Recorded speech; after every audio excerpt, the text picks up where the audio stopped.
వాళ్ళంత నీచంగా మాట్లాడితే శివన్న ఊరికే ఉన్నాడా? ఒక మనిషి పుట్టడానికి సమయం అవసరం లేదు. పుట్టిన మనిషి వీరుడిగా మారడానికి తన సమయం రావాలి. మా వాకిట్లో ఉన్న గొడ్డలు తీసుకొని మా అమ్మని కొట్టిన వాడిని నరకడానికి బయలుదేరాడు. ఆ రాత్రి శివన్న సమయం.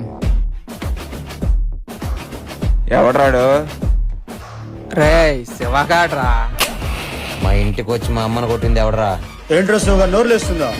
ఎవరితో మాట్లాడుతూ తెలుసారా? మా ఇంటికి వచ్చి మా అమ్మని కొట్టింది ఎవడరా?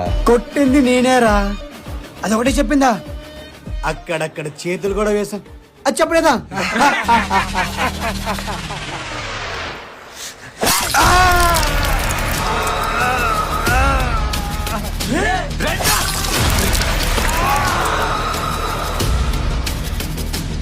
ఎవడైతే ముందడిగేస్తాడో అదే నేను తీసుకెళ్లే మొదటి తలకాయ్.